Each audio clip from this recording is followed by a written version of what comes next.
Welcome to the Apple Insider Podcast. This episode is brought to you by Jamf Mobile Device Management. Get a free 14-day trial at jamf.it/AppleInsider.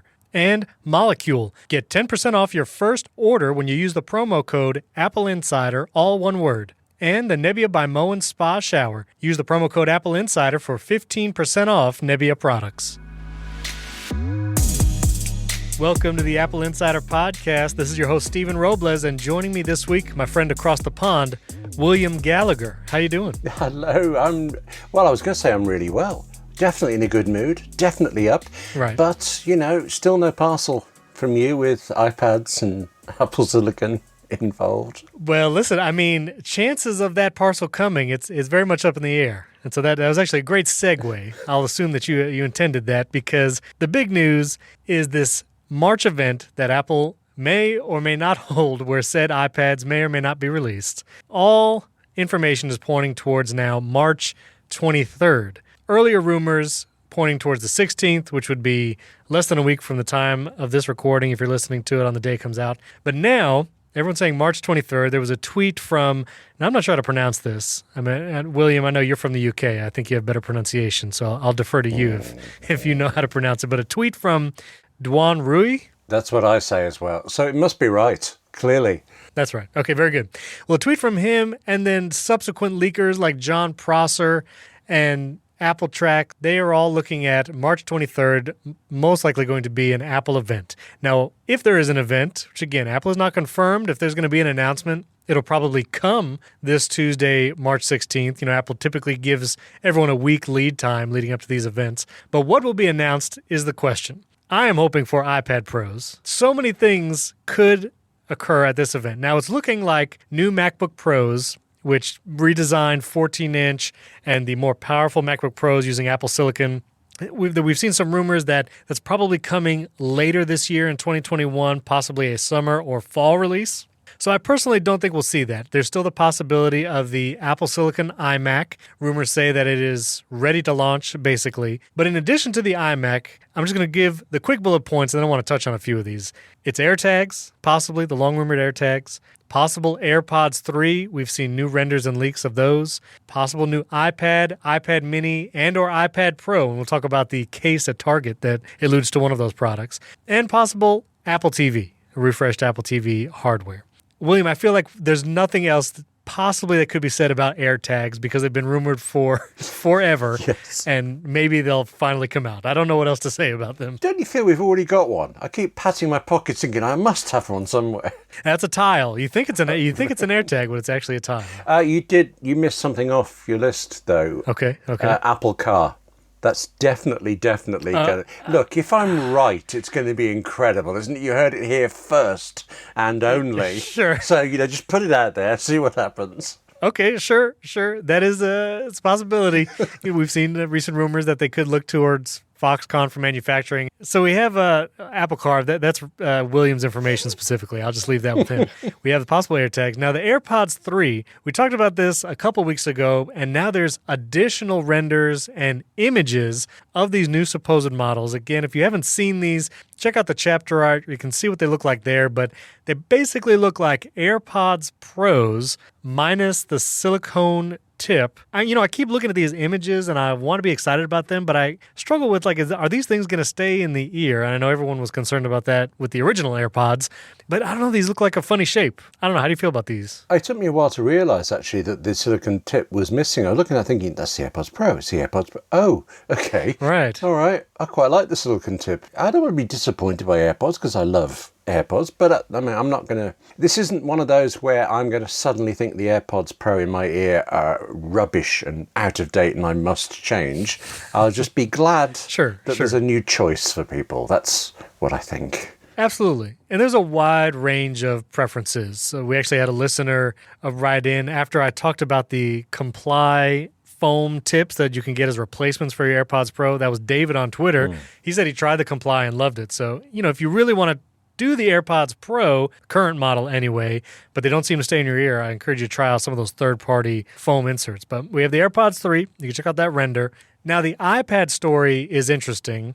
some people are saying definitely iPad Pros with the 12.9 inch getting the mini LED screen, but not the 11. We'll talk about that in a moment. But there was this case at Target from maker Spec. They make a bunch of iPhone, iPad, different kinds of cases. But someone found this case at Target, and on the front of the case, it tells you what iPads this case is for, and it says new iPad 11-inch 2021 in parentheses, not iPad Pro. It just says new iPad 11-inch with this year. iPad doesn't exist yet, so that would be a new device. The iPad Air 2020, which is the most recent model that we saw launched in the fall, shares the iPad Pro design, but just a different feature set. And then iPad Pro 11-inch 2018 to 2020. Now, if this case is any indication, it seems as though we're going to get a new baseline iPad at the new 11-inch screen size. I think currently that iPad is at 10.9 inch.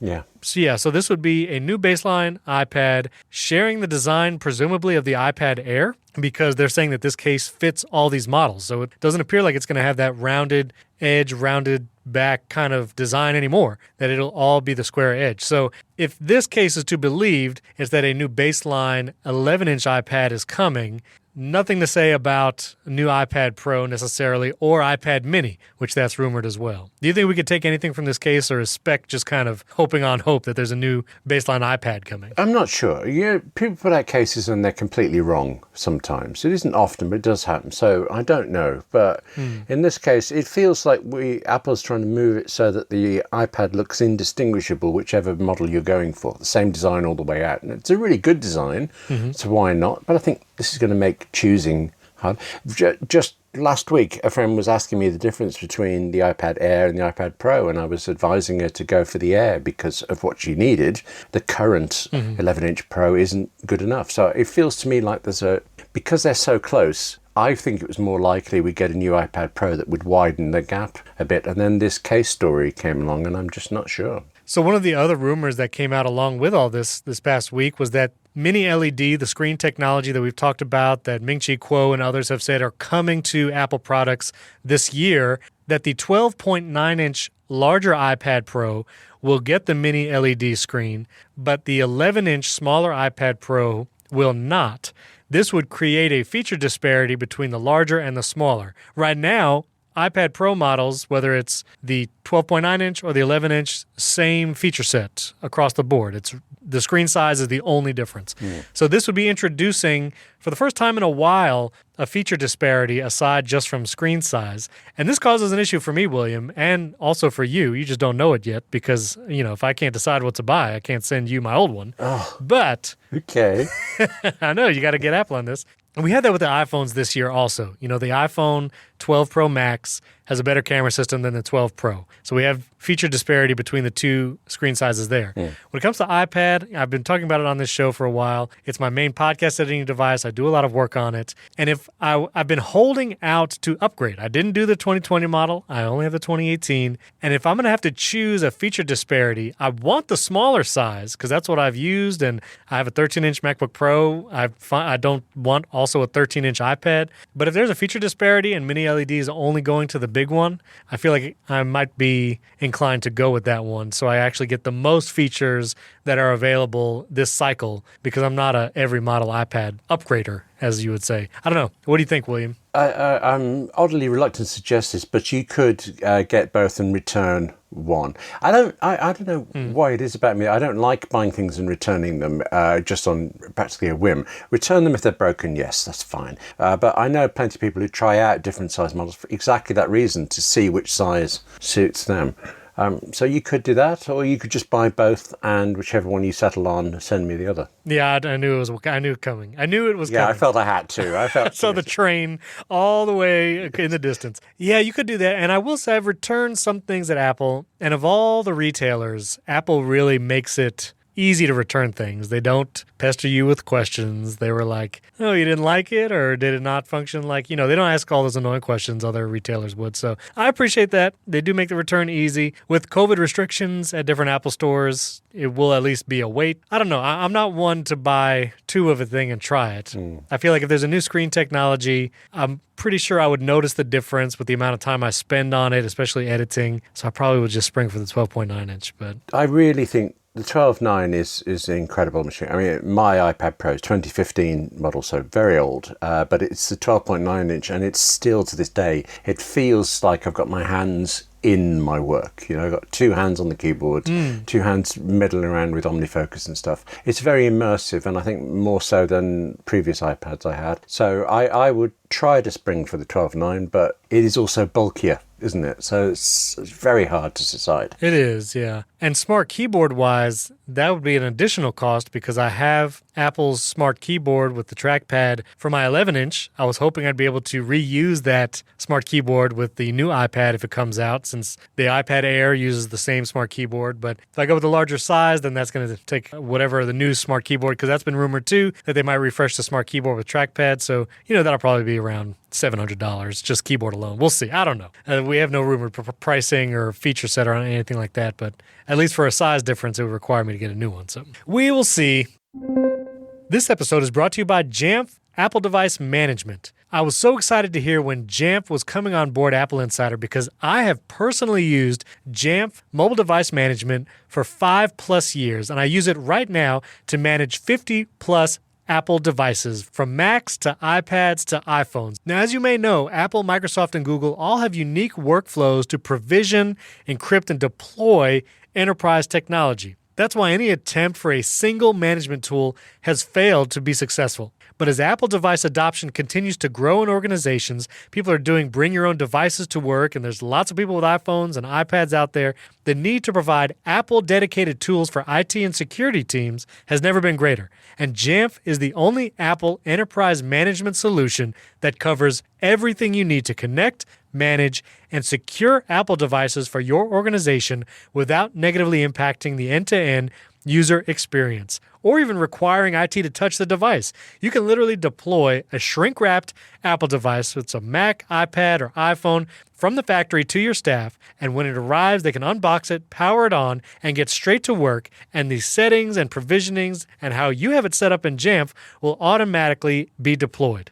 I can't tell you how useful that feature is. I've deployed many Macs and iPads just that way. I apply a blueprint in the Jamf software with the settings that I want, and I know as soon as that device powers on and gets turned on, I'll be able to connect to it, and it has all the settings it needs. Jamf makes access to business-critical applications a seamless experience with a single username and password. And while most security tools are created with Windows in mind, you can be assured that Jamf's sole focus is on protecting your Apple devices. With a history of same-day support for Apple OS releases, your devices will be secure no matter when your users update.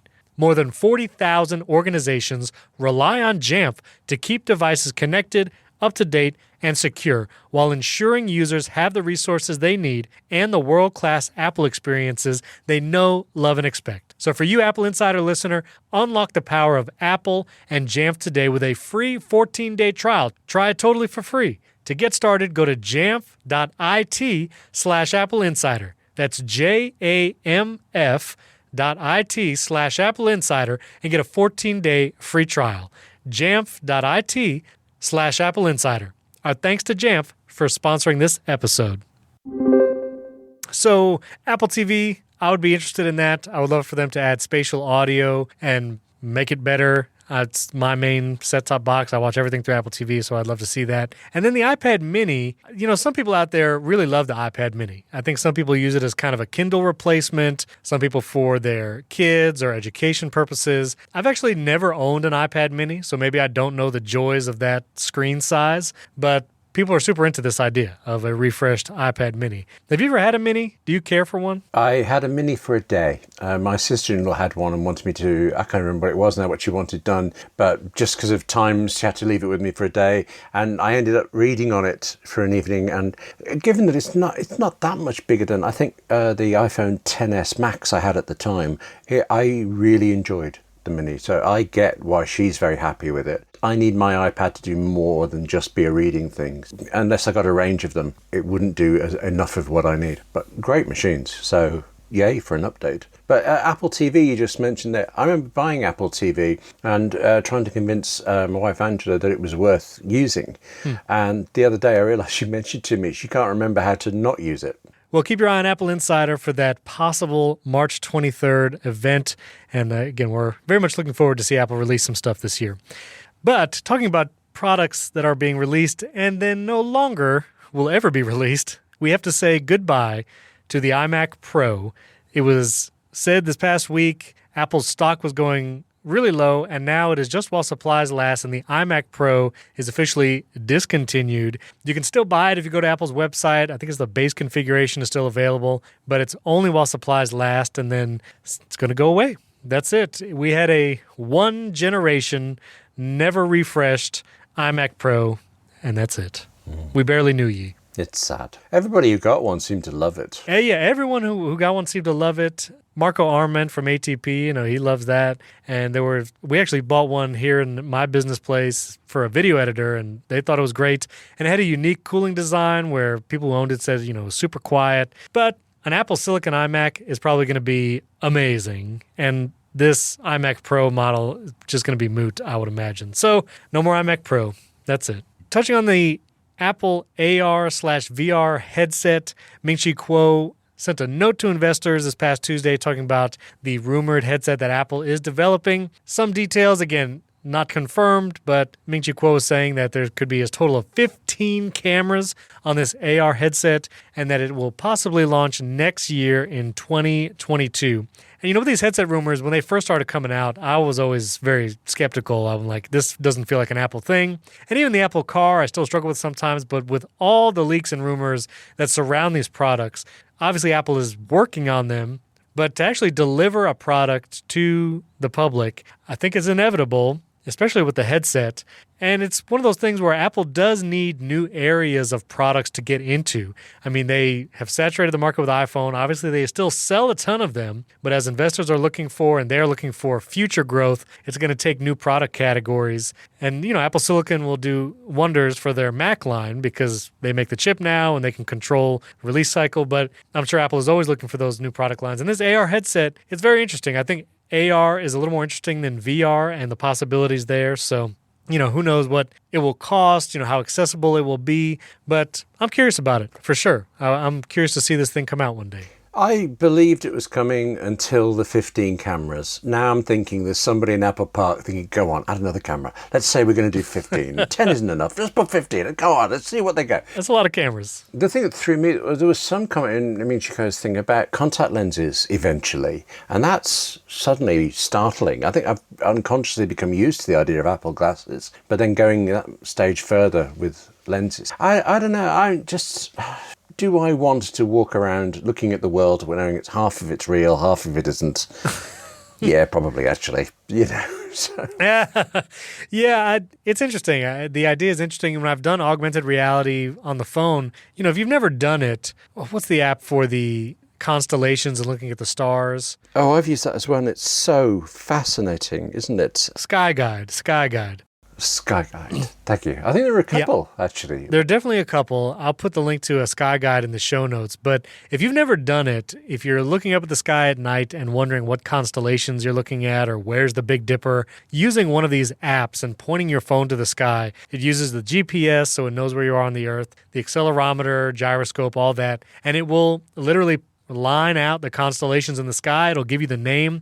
It'll even tell you planets. If you see a star that looks super bright, it might actually be Mars or something. And the app will tell you what planet that is. So just incredible use of AR. And I think once there's actually something that people will wear or be using constantly, no one's going to hold up their phone while they're walking down the street in New York City, for 20 blocks or whatever. But if you're wearing glasses and information could pop up that might be helpful or useful, I'm curious. I'm curious to see what that would look like practically. So yeah, 15 cameras seems like a lot, but I'm sure you would need that much to be able to get the reality space and computing and all that. I mean, and it'll have to take some serious chip. And I did see the contact lens thing. I mean, that feels like Minority Report level stuff. Like, I'm not even sure. Yeah, I'm just thinking, I don't know what this is. I am ridiculously squeamish about eyes. So glasses, fine, but contact lenses, I'm fascinated. But the idea of trying to wedge them on my retina, I have to look away when friends put theirs on. I don't know why.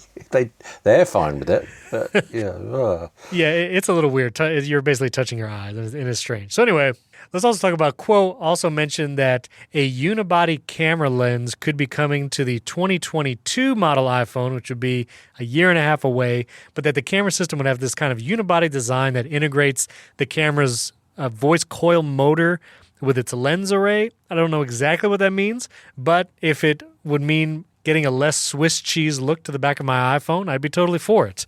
I'd love to see a little bit of synthesis in all those lenses. I don't know if that's really just a back-end hardware in the device thing, but interesting point. I'll put a link in the show notes if you want to read some more details about that. Yeah, just you were saying all those terms like you knew what they were, and I was thinking, oh, this is great. I don't know any of this. He's going to explain it to me. And then, yeah, not so much. So, okay. Listen, I take photos. I don't consider myself a photographer, but I have cameras. I use them, take videos, but I don't know what the voice coil motor or the lens array seems self-explanatory, but I'm not an expert in this matter. I imagine it means better and more durable camera systems. I think that's how it translates. Yes. Why didn't they just say that? Gosh, I don't know. Right, exactly.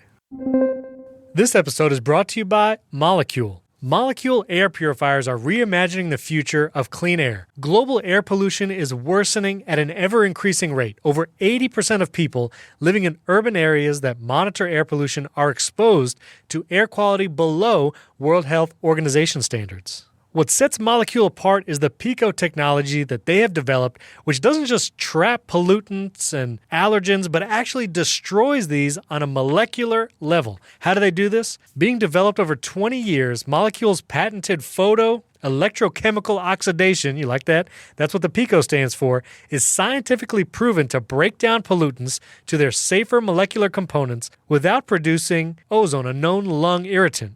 Molecule can destroy airborne pollutants, including allergens like pollen, mold, dust, mites, and pet dander. And remember, it doesn't just collect these air pollutants, it actually destroys them on a molecular level. And this Pico technology actually destroys pollutants 1,000 times smaller than what the HEPA filter standard tests for. And one of the things I love about Molecule is they don't look like other air purifiers. They're not an eyesore. They are beautifully designed. And some of their models actually have HomeKit. If you didn't know, we actually had the Molecule CEO, Jaya Rao, on our HomeKit Insider show. We interviewed her, and it was incredible to learn about all the development and the technology that has gone in to these beautiful devices. Molecule also has a wide range of products that can provide clean air solutions for all your spaces, whether they are large, small, or the Air Pro for your extra large rooms in your home or business. Pick the unit that's best for your space, and you can even create a discounted bundle to help you protect your home, office, or business against pollutants. For 10% off your first air purifier order, visit Molecule, that's molecule with a K.com, and at checkout, enter the promo code AppleInsider, all one word. That's Molecule, MOLEKULE.com, and use the promo code AppleInsider. Start breathing cleaner air today and use the promo code AppleInsider for 10% off at Molecule.com. Our thanks to Molecule for sponsoring this episode. So a bunch of apps updated this past week to support Apple Silicon, notably Adobe Photoshop, DaVinci Resolve, and Fusion, the video editing programs. But there are some caveats. Oh, also 1Password, the great 1Password app. We've talked about it on the show before. I use it. Many other Apple Insider staff use it as well. For something like 1Password, you don't notice a ton different because it was really fast already with Rosetta on an M1, and it's not too intensive. But for Photoshop, DaVinci, video editing, and all that, it's big news. But Photoshop is missing some pretty important features on the Apple Silicon version. So if you're a heavy Photoshop user and you're involved in that Adobe world, the Creative Suite, you might want to wait on whether you upgrade or not some of the missing features. This is not an exhaustive list. I'll put a link in show notes if you want to read about all the features that are missing. But things like the import or export of embedded video layers, the share an image quick share button. If you want to start the Bridge application from a Photoshop menu, that's broken, doesn't work with the Apple Silicon version. There's some issues when exporting SVG files, which if you design for the web, that'd be kind of a big deal if you couldn't do that. Also, multi-app workflows such as copy and pasting or editing in Photoshop and going to Lightroom or Illustrator, going back and forth between those applications. There's not going to be compatibility right now because while Photoshop can run on Apple Silicon at the moment. Not all those other apps can. And if it's in Rosetta emulation, like Illustrator, then it's not going to talk with Photoshop. So some pretty big caveats. You can obviously try it, try both if you have an Apple Silicon Mac, but it's nice to know that Adobe's working on it and the support for Apple Silicon is coming quickly. Do you use any of those apps, or would you notice anything? I use 1Password, absolutely. Photoshop I kind of dip into twice a year, something like that, so I probably wouldn't notice with that. I'm with you. I'm glad that Adobe's pushing it out, even though it's frustrating that it isn't completely working. Some of those things you wonder why. How could that possibly not work? But the fact that they're pushing it out and they're doing it and they're working on it is great when others are not. So I'm in two minds whether to talk about this yet, because I'm waiting for a response. Evernote. Publicly, all Evernote have said is that they are not planning to do Apple Silicon at all. It's not on our roadmap. And then when I pressed the support people on Twitter, they said, well, we'd like to. And the fact that you're asking will help weigh down that decision of whether we do or not. And I think, do they not realize that Rosetta 2 is not going to last forever? Right. So I've tried to ask them, what is your formal position? And they're actually ignoring me completely. So I feel like they're ignoring me. Really? They haven't noticed Rosetta is going to go away. I mean, I used to love Evernote, and I left it because there were so many problems with it. And I'm worried that Evernote is going to die on the Mac because they didn't notice this change was going on. It's a weird and peculiar time with them. And there's so many people that have used Evernote for a long time, really embedded their workflow with Evernote and just super bought into the system. And a lot of them complain because Evernote, whenever it makes major changes to its apps or its platform, it never seems like it's for the better. Like they either, mess up some base feature. And Evernote, I used it when it first came out, and there wasn't a ton of other options for note-taking apps. Obviously, built-in Apple Notes, but Evernote definitely allowed and offered more features, more power, and even like CGP Grey, YouTuber, he has the podcast Cortex with Mike Hurley. He'll talk about Evernote, and he is so embedded in the system. He's used things like OCR on certain documents, and he has his entire video note library in there for searching, and it's difficult to switch because other note apps don't offer all the features, so it's not going to carry over. But he doesn't like it. He doesn't want to stay with it, and it seems like that is the general consensus. People are begrudgingly staying with Evernote because there's not a good option. Microsoft OneNote, it doesn't have all the same features. It's not as nicely designed if the aesthetic is important to you. So it seems like the most devout Evernote users are begrudgingly using it. And now that Evernote is basically saying we don't care to support or work on it anymore, I mean, it feels like Evernote is not long for this world. It's been not long for this world for years, though. Do you still use Evernote? Well, I've still got it. I've still got 5,000 notes in there, but I use it to dip into to refer really rarely. Now everything goes in Apple Notes for it, or other things when I'm trying them, DevonThink and things, but Evernote is no longer on my front page of my iPhone. I can't remember the last time I opened the Mac app. There are so many times when it's let me down. You said about updates, and they did this one update a few years ago now where actually it was the result of some sponsorship deal. They added links to all of your notes that referred you to some newspapers articles on the same topic, whether you wanted to or not. And fine, if you have 5,000 notes, though, it looked at each one of the 5,000 to decide if it was a link or not, and it bricked my iPhone. That's terrible. When Saturday morning, going to an event, all the event details in Evernote like everything else was, and I could not use the app. And Saturday morning is bad enough, but their support people don't work on the weekends, as I found out then. So they released a gigantic update and wouldn't support it. And then I had this thing where I think I may have said this to you before, but I was a premium subscriber, and one of the benefits of that is immediate support. But the bug I had was that it forgot I was a premium supporter, so it just dropped me completely. Wow. And it took them more than a week to get back to me and answer my support questions. So I was not getting what I was paying for in any way, and it was, I mean, I don't know how I got to the event. Actually, I remember how pale I felt when these complicated directions were suddenly just not available to me anymore. Ugh. So, yeah, Evernote. What happened to Evernote? I don't know. Perhaps I'm completely wrong, and even now they are preparing a press statement that says, of course, we're going to support Apple Silicon. I hope so. But when they don't tell you, how can you risk putting effort and time and money into them. People's notes are important. I've, for one, my meeting notes for work, any writings is going to be in some kind of note app. If I do research or take notes on a book I'm reading, this is information that is important to me.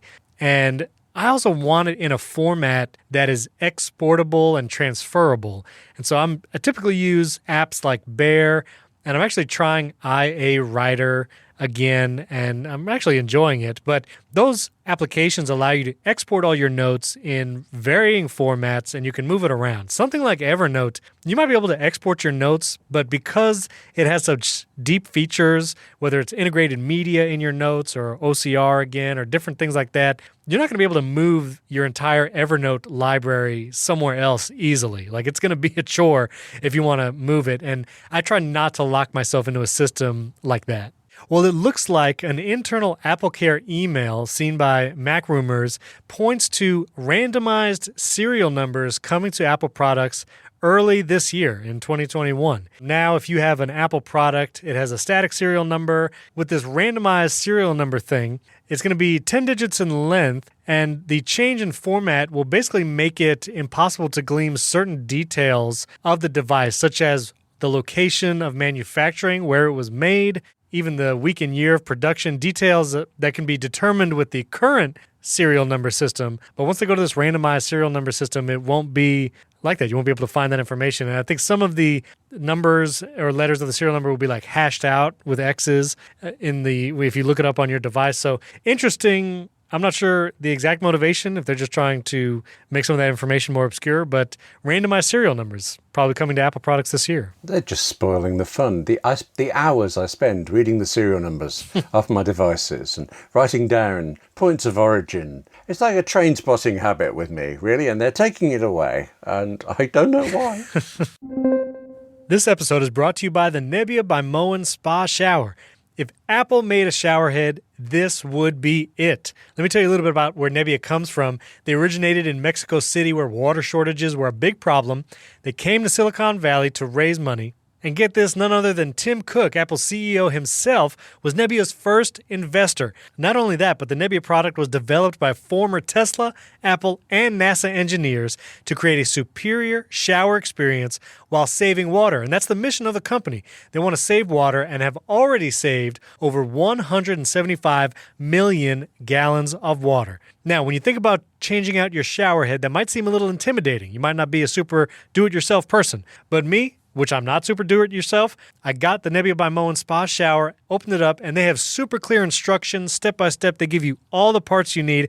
I was actually able to swap out my shower head in really just about 15 minutes, and now it looks great, and my entire family loves the Nebia by Moen Spa Shower. Not only does it save water, but it actually feels like a spa experience. It atomizes the water, that's the fancy word for it, and it envelops you with water. You can also get it with the magic wand attachment, and it goes on this little magnetic dome you put on the side of your shower.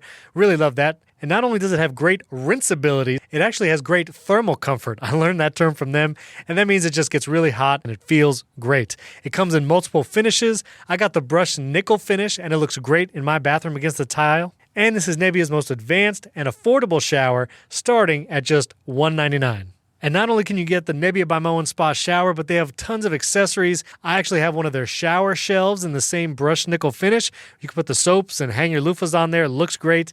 And they have these little towel hooks that you can either use adhesive to stick on the wall or tile, or you can use screws to put it in the wall. Everything looks great together, and the entire shower experience is second to none. Right now, listeners of the Apple Insider podcast can get 15% off Nebia products. Nebia doesn't usually do sales, but they've partnered with us for a long time, and this is a great opportunity. So go to Nebia.com/AppleInsider. That's NEBIA.com/AppleInsider. Take a look around and then use the coupon code AppleInsider, all one word, when checking out for 15% off Nebia products. That's Nebia.com/AppleInsider. Our thanks to Nebia for sponsoring this episode. Also, Twitter announced that Twitter Spaces, their Clubhouse competitive feature where you'll be able to audio rooms with several people talking with each other and broadcasting. We've talked about Clubhouse before. Twitter Spaces is the equivalent for Twitter. They said it's going to be publicly available hopefully in April. So they're working on that feature coming to everyone who uses Twitter. I'm still curious about this new medium of audio content, for lack of a better word, this live streaming, live broadcast with multiple people. I keep trying to get into Clubhouse and listening to rooms, and I just have not found great content there. One day, William, Wes, and I, we should do a Clubhouse room, but maybe we'll just do a Twitter space instead. And honestly, for me, I would like to do it on a platform where I have more of a following rather than starting from scratch, and a platform that I know anyone with Twitter can listen and don't need an invite. So if Twitter can get this going publicly, quickly, and do it well, I feel like it could undercut Clubhouse, except for, the novelty of using a different app like Clubhouse for doing it. So I'm looking forward to Twitter launching this, and I definitely want to try it. I'm going to admit that things have changed since the last time I talked to you. I have a Clubhouse membership. Craig Jobbins from London Mac User Group invited me into Clubhouse, and I joined up, and it's very nice of him, and I thank him very much. And it must be 10 days now since he did it, and I've completely forgotten to go in to even listen to one. Oh, I see. Okay. To admit that. But I will, and it will be great. That's what I will do. Okay, well, two other quick news about the iPhone. Apple actually has overtaken Samsung globally in their device sales for Q4 of 2020. Apple actually sold 10 million more phones than Samsung in that quarter. Now, with the S21 and S21 Ultra recently coming out, that probably will change again next quarter and Samsung will overtake Apple. But it's nice to know that that is still a neck-and-neck race, and Apple can still outsell Samsung, especially when those new lines of iPhones come out. And iPhone 12 has been called a super cycle. There's lots of people upgrading this go around for sure. I'm never sure anymore what to think about these things, because Samsung never reported what it sold, only what it made. Apple doesn't say what it sold, so I don't know how accurate people's estimates are and how they work them out. So when things are quite narrow and close, is 10 million narrow at those volumes? Maybe. Right. Just good to see that there are a couple of phones doing well. Also, the iPhone 12 is actually going to start being produced in India. Apple and Tim Cook announced that they're opening manufacturing plants there, and the iPhone 12 will start production this year over in India. With the serial number change, you mentioned that it might be made in India, but we'd never know. But the serial number is for future products, isn't it? So the iPhone 12 will still presumably know where it comes from. I mean, I imagine that it matters, but it's good to see India's technology business booming the way it is. So Parler, the social media app that was actually shut down by Amazon's web services and was kicked out of the Google Play and Apple stores, they tried to resubmit their app to Apple to get back into the App Store, but Apple rejected it again, and Apple said that, quote, simple searches within the app revealed highly objectionable content, including easily identified offensive uses or derogatory terms of things regarding race, religion, sexual orientation, even Nazi symbols. I think swastikas were still readily seen and available just in cursory searches of this updated app. So Parler still did not make it into the App Store, and since it seems like they had let go of their remaining iOS developers, and it seems like they're giving up on trying to get back into the App Store. And it seems such a pleasant place to be, Parler. I think the world's going to miss that.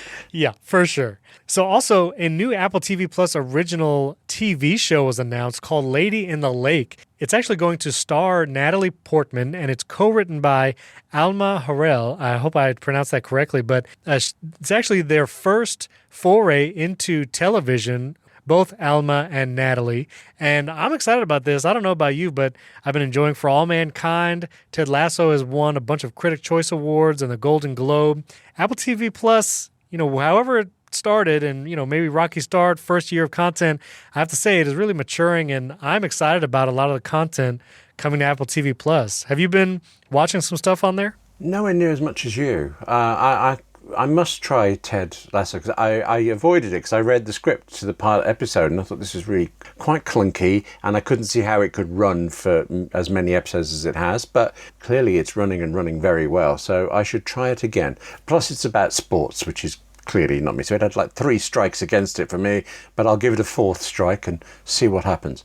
I did enjoy On the Rocks, Sofia Coppola's film that was up for a few awards recently. So I'm more prone to dipping into it, watching more content through Apple TV's app on the Mac than I was, but still not as sold as you.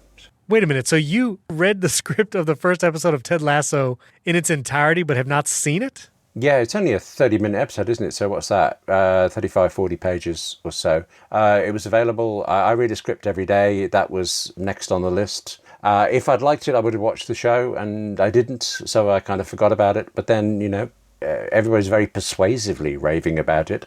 And it was the pilot script I read. Pilots are incredibly hard to write. So perhaps I was just being unfair. But there were just elements I thought wouldn't last. I mean, that's an incredible way to consume content. I've not heard of anyone reading the script of the show before watching it. So, I mean, kudos to you. I know you're a professional over there. But I will say, and many of our listeners might tweet at you after this, but I really think you have to watch Ted Lasso because Jason Sudeikis, his performance on camera is at least half or more than half of the character of Ted Lasso. And hearing him deliver lines, I'm sure the lines in the show would come across very differently if you were just reading them on a page. So I'm not saying you have to, but I would highly recommend you actually watch at least 2 episodes. I would say at least 2 episodes of Ted Lasso.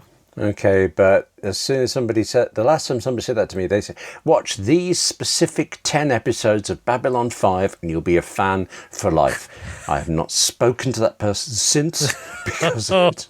Watch whatever episode you want in whatever order you want, and I just give it a chance. I think you just need to see his character on screen. That's all I'm saying. No caveats. You can watch it backward. That's totally fine too. I do want to say, as a script writer, the script has to be right. The performance, the direction. No one thing can be off its game or the whole thing falls apart. I just felt that the script didn't have it. So it could be okay, but it could never be great. And I am apparently wrong. So I'm happy to hear that, and we'll try again. I wanted to cover a couple Apple Insider tips on the website. One is the one-handed keyboard that's actually available on the iPhone. If you have the larger iPhone 12 Pro Max, maybe because you wanted the better camera system or you like the bigger screen but find it difficult to actually type on it, especially one-handed, there is actually a keyboard that will move over to the side. This is Apple's built-in keyboard, not a third-party one. And you can access it either by long pressing on the globe icon and then choosing to switch the keyboard to the left or right side of the screen. And you can also enable it in settings. So helpful tip out there, especially if you want more one-handed use out of that larger phone. I'll put the link to that article in show notes. You can see the screenshots about how to enable that step by step. Also, the built-in text expansion features that are both on the iPhone and the Mac. I use a third-party app on the Mac called Text Expander, and I have kind of different macros set up in that. But you can actually use Apple's built-in keyboard shortcuts, basically, if you'd like to program some of these automated expanding things. And so I'll put an article to that in show notes as well. And a final tip, Matthew Cassinelli, he actually worked on the original Workflow app team. Workflow was what Shortcuts was before Apple bought the Workflow app, where you can do all the macros and stuff like that and have step shortcuts and all that. And then Apple bought Workflow, became Siri Shortcuts. Well, Matthew Cassinelli went over to Apple for the brief period once Workflow was bought, and now is out on his own, and he has his own website, and he really focuses on shortcuts and teaching people how to use it. He's got a YouTube channel as well, and he just released a new shortcuts library, and he literally has a ton of shortcuts for free, and then some also behind a paywall. But even if you just go for the free shortcuts, they have some incredible shortcuts there. I think you would find them extremely useful. So go to the link in show notes. That's matthewcassinelli.com/Siri Shortcuts, and I think you'll find some really useful stuff there. And finally, kind of a feel-good story about the Apple Watch. There was actually a man wearing an Apple Watch, and he was skating on a lake that he thought had thicker ice than it did, and he unfortunately actually fell through the ice.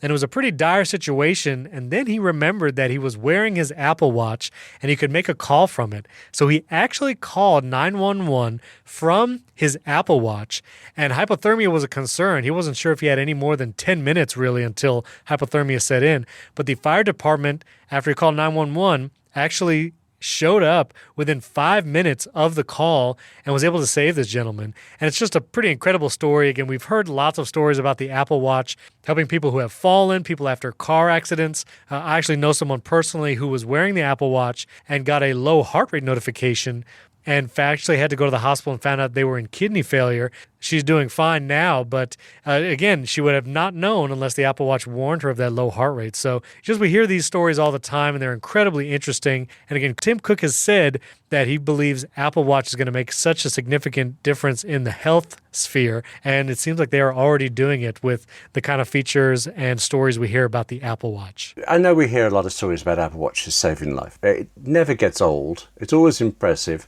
This one, for the fact that it was through ice, I think I just instantly feel it. But the other thing is, it's William Rogers, and that is the proper name of Buck Rogers. It was Captain William Buck Rogers. Buck Rogers fell through the ice, but his Apple Watch saved the day. Fortunately it worked out well. I'd feel bad being this excited about the story otherwise. But, good old Buck, good old Apple Watch. Well, listeners, we'd love to interact with you about anything we talked about on the show or anything Apple related. Talk to me about, we'd love to hear what you think about this possible March 23rd event.